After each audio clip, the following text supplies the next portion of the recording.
Hello दोस्तों, आपका channel Kerala study और मैं मुन्ना कुमार फिर से उपस्थित हो चुका हूं। आज मैं विज्ञान का क्वेश्चन लेकर आया हूं जो पॉलिटेक्निक, पैरामेडिकल, डेंटल और पैरामेडिकल के लिए काफ़ी फ़ायदेमंद है। इसमें आईटीआई के स्टूडेंट के लिए भी फ़ायदेमंद है क्योंकि विज्ञान से प्रश्न उसमें भी पूछे जाते हैं।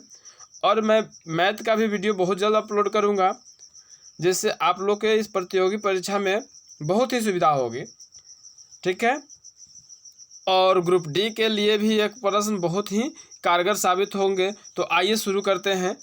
शुरू करने से पहले हमारे चैनल पे जो नए हैं चैनल को सब्सक्राइब कर दे और वीडियो को लाइक कर ले, और जो पहले से दोस्त मुझसे जुड़ चुके हैं वो वीडियो को लाइक कर दें। तो आइए शुरू करते हैं। एपी कल्चर किससे संबंधित है? एपी कल्चर किससे संबंधित है? तो यह हो जाएगा मधुमक्खी पालन। मधुमक्खी पालन इसका राइट आंसर हो जाएगा मधुमक्खी पालन। ठीक है।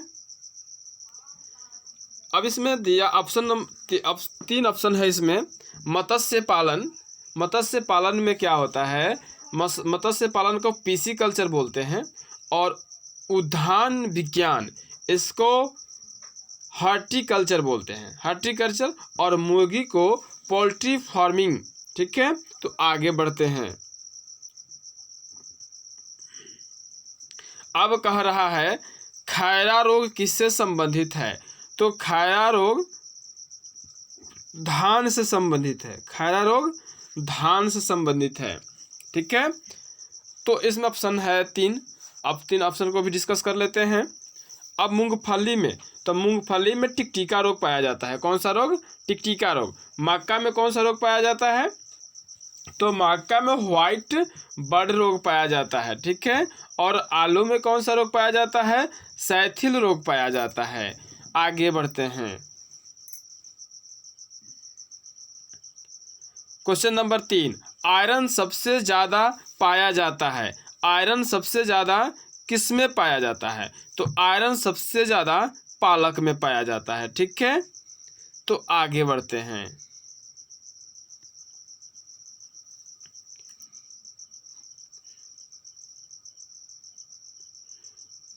ध्वनि की तीव्रता मापी जाती है। ध्वनि की तीव्रता ऑडियोमीटर से मापा जाता है। ठीक है।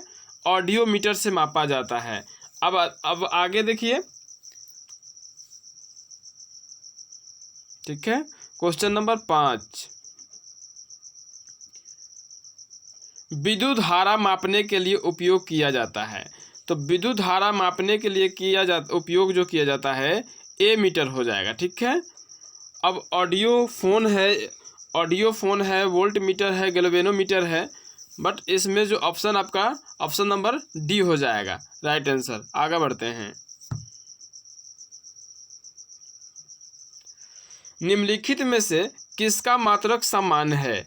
ठीक है। निम्नलिखित में से किसका मात्रक समान है? तो ठीक है, ऑप्शन नंबर इसका right answer option number B हो जाएगा। ठीक है। बाकी किसी का ऐसे मात्रक समान नहीं होता है। तो आगे बढ़ते हैं। निम्नलिखित में से कौन से वैज्ञानिक सापेक्षा सिद्धांत दिया? यानी कहने का मतलब हुआ कि कौन से ऐसे वैज्ञानिक हुए जो सापेक्षता का सिद्धांत प्रस्तुत किए? तो हमारे वैज्ञानिक अल्बर्ट आइंस्टीन हो जाएंगे। ठीक है। आगे बढ़ते हैं। निम्नलिखित में जल का अपवर्तनांक कितना होता है? ठीक है। तो जल का अपवर्तनांक आपको पता है 1.33 हो जाएगा। ठीक है। और ये 1.44 जो है ये केरोसिन तेल का है, और 1.65 जो है ये किसका है? कांच के फ्लिंट का है। ठीक है। तो आगे बढ़ते हैं। 9 नंबर क्वेश्चन, जब बर्फ समुद्र के पानी में तैरते हैं तो उसका आयतन का कितना भाग पानी में डूब जाता है? अर्थात जब पानी उत्प्लावन बल के अनुसार जब तैरता है तो उस बर्फ का कितना भाग पानी के ऊपर रहता है और कितना भाग पानी के अंदर डूब जाता है? है कि नहीं। तो इसका राइट आंसर हो जाएगा बी, यानी कि 1/10 भाग दिखता है। ठीक है, आगे बढ़ते हैं। 10 नंबर क्वेश्चन, पृष्ठ तनाव का एसआई मात्रक क्या होता है। तो पृष्ठ तनाव का एसआई मात्रक न्यूटन पर मीटर होता है, न्यूटन पर मीटर होता है। पृष्ठ तनाव का एसआई मात्रक न्यूटन पर मीटर होता है। आगे बढ़ते हैं दोस्तों, चैनल को सब्सक्राइब कर लीजिए। अगर जो चैनल पे नए हैं चैनल को सब्सक्राइब कर दें, इससे हमारा हर अपडेट आपको आसानी से मिल जाए, और बेल आइकन को दबा दें ताकि हमारा हर नोटिफिकेशन आपको सबसे पहले मिले। ठीक है, बढ़ते हैं 11 नंबर क्वेश्चन पे। तो 11 नंबर क्वेश्चन में क्या कहता है कि जब कोई वस्तु किसी वृत्तीय मार्ग पर चलता है तो कौन सा बल लगता है। तो जब कोई वस्तु जब वृत्तीय पथ पर गमन करता है तो अभिकेंद्रीय बल लगता है। कौन सा बल लगता है, अभिकेंद्रीय बल लगता है। अब जब वृत्तीय पथ पर जब हम लोग झुक जाते हैं तो वस्तु का जो सेंट्रीपिटल और एक्सटर्नल फोर्स और इंटरनल फोर्स होता है, जिसके कारण हम वस्तु पे आसानी से झुक जाते हैं। ठीक है, तो आगे बढ़िए। 12 नंबर क्वेश्चन, पृथ्वी के सतह से ऊपर या नीचे जाने पर जी का छोटा जी है, छोटा जी का मान में क्या परिवर्तन आता है। ठीक है, तो ये घट जाता है। क्या होता है, घट जाता है। ऑप्शन नंबर ए हो जाएगा। ठीक है, आगे बढ़ते हैं।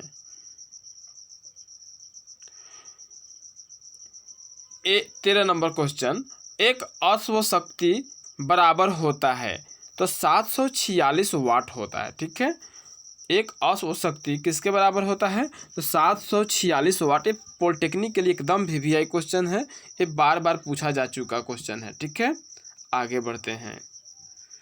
कह रहा है सिगरेट के लाइटर में कौन सा गैस प्रयुक्त होता है। तो सिगरेट के लाइटर में ब्यूटेन गैस प्रयुक्त होता है। ठीक है, राइट ऑप्शन नंबर ए हो जाएगा। अब स्टीलिन गैस को लोहा काटने में उपयोग किया जाता है। ठीक है, इस पे ध्यान दीजिएगा। आगे बढ़ते हैं।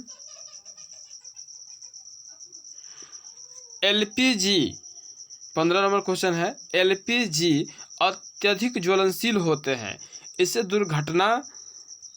दुर्घटना से बचने के लिए कौन सी गैस मिलाई जाती है। तो ऑप्शन नंबर डी है, ये सल्फर का यौगिक इसमें है। Option number D, option number D क्या है कि इसमें लिख रखा है कि इसमें जो है सल्फर का यौगिक होता है, लेकिन आप मिलाए जाने वाला यौगिक का नाम एथाइल मैरकैप्टन होता है, जिसका सूत्र होता है C2H5SH। C2H5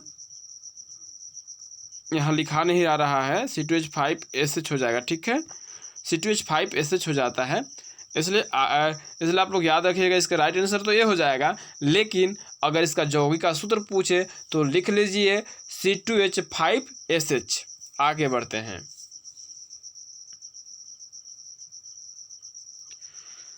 श्वेत पिगमेंट के रूप में कौन से में प्रयोग किया जाता है, श्वेत पिगमेंट के रूप में प्रयोग किया जाता है। तो इसका राइट आंसर हो जाएगा ए, जिंक सल्फाइड। ठीक है, तो आगे बढ़ते हैं। अब 17 नंबर क्वेश्चन में कह रहा है कि निम्नलिखित में से कौन सा अक्रिय गैस है। तो आपको He अक्रिय गैस होता है। ठीक है, He मतलब हीलियम, नियन, आर्गन, क्रिप्टन, जेनन, रेडन, ये सब क्या होता है, अक्रिय गैस होता है, और ये सब अक्रिय गैस होता है। बॉल में कौन सा गैस भरा जाता है, तो आर्गन भरा जाता है। कौन सा गैस भरा जाता है, आर्गन भरा जाता है। कभी कभी ऑप्शन अगर आर्गन ऑप्शन में नहीं रहता है तो नाइट्रोजन गैस का भी यूज कर लेते हैं। ठीक है, तो जब अक्रिय गैस ऑप्शन में ना हो तो नाइट्रोजन लगाएंगे, यदि ऑप्शन में अक्रिय गैस दिया हो तो बस अक्रिय गैस कहीं पे ही टिक लगाएंगे। ठीक है, तो हमारा राइट आंसर हो जाएगा अभी 17 का क्या हो जाएगा, He हो जाएगा। आगे बढ़ते हैं। आपके शरीर की स्थितिज ऊर्जा न्यूनतम कब होती है? न्यूनतम होती है कब?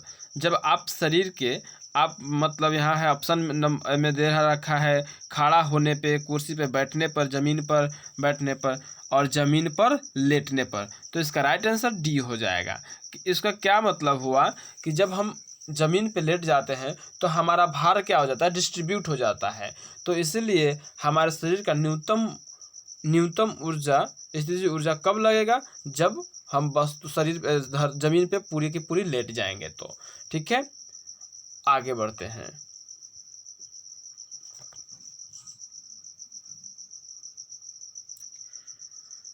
सामर्थ्य या शक्ति का एसआई मात्रक होता है। सामर्थ्य या शक्ति का एसआई मात्रक क्या होता है? तो वाट होता है। यानी कि शक्ति का एसआई मात्रक क्या होता है? वाट होता है। इसलिए हमारा राइट आंसर हो जाएगा वाट। अब न्यूटन को तो आप जानते हैं कि बल का एसआई मात्रक होता है और जूल क्या होता है? ऊर्जा का एसआई मात्रक होता है। आगे बढ़ते हैं। यहाँ पे दे रखा है 20 में, किसी वस्तु का उत्प्लावन बल कार्य करता है। अब किसी वस्तु का उत्प्लावन बल कार्य करता है तो उत्प्लावन बल कार्य करता है दे रखा उदग्र नीचे की दिशा में, उदग्र ऊपर की दिशा में, क्षैतिज दिशा में, क्षैतिज और उदग्र दोनों के बीच की दिशा में। तो आपका राइट आंसर बी हो जाएगा, उदग्र ऊपर की दिशा में। ठीक है, उदग्र ऊपर के दिशा में। अब उत्प्लावन बल क्या होता है? तो उत्प्लावन बल क्या होता है? तो किसी तरल में अंशतः या पूर्णतः किसी वस्तु को डुबाने पर वस्तु पर जो परिणाम ऊपरमुखी बल कार्य करता है उसे ही हम उत्प्लावन बल कहते हैं। जो ऊपरमुखी बल जो ऊपर को धकेलता है वही उत्प्लावन बल कहता है। जब हम किसी वस्तु को, जैसे आप मान लेते हैं किसी वस्तु को फेंकते हैं या आप खुद उसमें तैरते हैं तो आपको नीचे से ऊपर को एक बल का आभास होता है, वही आपका क्या है? उत्प्लावन बल है। ठीक है, आगे बढ़ते हैं। क्वेश्चन नंबर 21, एक वस्तु द्रव में तैर रही है तब उत्प्लावन बल होता है। जब एक वस्तु जल में अगर तैर रहा है तब उसका बल कितना होगा? भार क्या होगा? तो वस्तु के बराबर हो जाएगा। इसका राइट आंसर डी हो जाएगा। जब आप वस्तु के बराबर नहीं होगा तब तक आप नहीं तैर पाइएगा। ठीक है, इसलिए भार क्या हो जाएगा? वस्तु के बराबर हो जाएगा। आगे बढ़ते हैं। 22 नंबर क्वेश्चन, न्यूटन के गुरुत्वाकर्षण का नियम लागू होता है। ठीक है, अब न्यूटन के गुरुत्वाकर्षण का नियम किस पे लागू होता है? तो केवल सौरमंडल के वस्तुओं पर, पृथ्वी के वस्तुओं पर, केवल ग्रहों पर, विश्व के हर वस्तु पे। तो न्यूटन का गुरुत्वाकर्षण का जो नियम है दुनिया के सारे वस्तु पे लागू होता है। इसके लिए इसका राइट आंसर डी हो जाएगा। ठीक है, आगे बढ़ते हैं। 23 नंबर, गुरुत्वाकर्षण के सार्वत्रिक नियम को किसने स्थापित किया था? मतलब दिया था।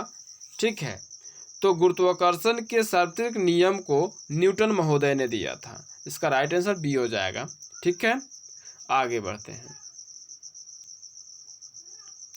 24 नंबर, दो द्रव्यमानों के बीच की दूरी को दुगुनी कर दी जाए तो गुरुत्वाकर्षण बल क्या होगा? मतलब कह रहा है कि दो द्रव्यमान यानी कि m1 और m2 तो कोई वस्तु है तो उसके अगर उसको दुगुना कर दिया जाए तो उसके गुरुत्वाकर्षण क्या हो जाएंगे? ठीक है, तो इसके राइट आंसर हो जाएंगे ए, 1/4 गुनी हो जाएगी। ठीक है, 1/4 गुनी हो जाएगी। आगे बढ़ते हैं। लास्ट क्वेश्चन है 25, संवेग में परिवर्तन के दर बराबर होता है। संवेग में परिवर्तन के दर बराबर होता है बल के। ठीक है, राइट आंसर इसका क्या हो जाएगा? बी, बल के बराबर होता है। ठीक है, तो आशा करते हैं आप लोगों को समझ में आया होगा। ऐसे ही हमारे अपडेट देखने के लिए चैनल को सब्सक्राइब कर लीजिए और अगर पसंद आया तो वीडियो को लाइक करके अलग अलग ग्रुपों में शेयर करिए ताकि हम अच्छे और ज़्यादा से ज़्यादा बच्चों के साथ जुड़ पाएँ। और तब आज के लिए बस इतना ही, मिलते हैं अगले वीडियो में। जय हिंद।